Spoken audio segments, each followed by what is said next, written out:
Take a look at what happened. It's the Secret Service's biggest crisis in decades. How did a 20-year-old gunman climb a rooftop with a rifle and fire shots at former President Donald Trump from less than 150 yards away? Shooters down. Are we good to move? This is a colossal failure for the Secret Service. The Secret Service isn't just responsible for the safety and security of the protectee. They're also there for the safety and the security of the people that are showing up to these events. So this is tragic all around. Here's what we know about the security gaps that led to the assassination attempt on Trump. Yeah, look, there he is. In a video taken by a bystander shortly before the shooting, the gunman, Thomas Matthew Crooks, could be seen crawling on a roof as people were heard pointing him out. Dangerous people, criminals. We have criminals. And a witness told the BBC, the police are down there running around on the ground. We're like, hey, man, there's a guy on the roof with a rifle. But those alerts, if heard by any officers, didn't seem to make it up the chain back to the command center. That's a massive communication failure. When I was overseeing sites, we would have Secret Service agents right next to police with police radios. If there's something that's going on, boom, everybody knows instantly. Quite frankly, if the detail had known there was an armed person climbing up on a roof, they would have evacuated the president right away, no questions asked. Beyond that, the Secret Service said it relied on local law enforcement to secure the building that Crooks climbed. Typically, Secret Service and local police operate together in concentric circles. Closest to the principal, in this case Trump, are teams of highly trained Secret Service agents. In the middle perimeter, there's usually a mix of Secret Service and local law enforcement who might cover portions of the motorcade and any pre-event screening. And in the outer perimeter, security largely falls on local law enforcement.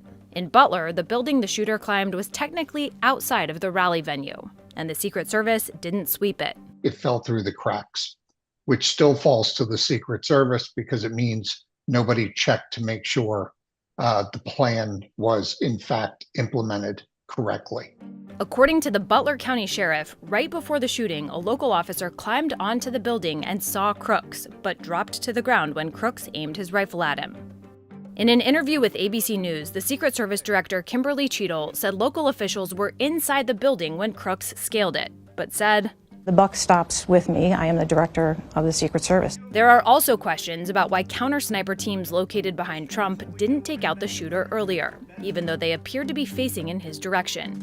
Once the shooting started, they had rounds on target almost instantly. So that tells me that that shooter had come to their attention, and they were in the decision loop. The investigations into what went wrong will also focus heavily on what happened before the event even took place.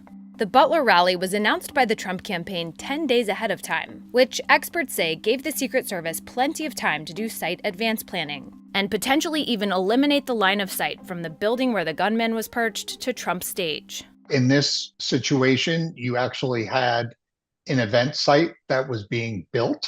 So they're there to find out what the dimensions are going to be, what the stage is going to look like, where it's going to be located. And then based on that information, they are then looking at potential threats, including areas of high ground, and how to best mitigate those threats with the overall security plan. Former Secret Service agents say the buildings near Trump's stage in Butler would be a glaring risk, and not something that could have been missed by advance agents.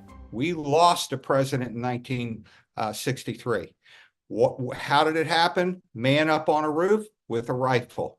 And guess what? The protocols that went into place from 1963 until this day is that we prioritize high places because we understand a man with a rifle, woman with a rifle, whoever with a rifle, if they have any level of expertise, they can kill a president very quickly.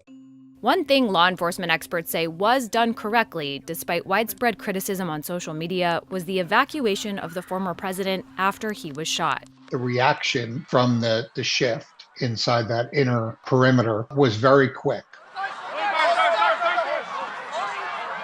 And as it's happening, if you listen closely, you can hear the instructions to former President Trump to get down. And that is so that they can cover him effectively.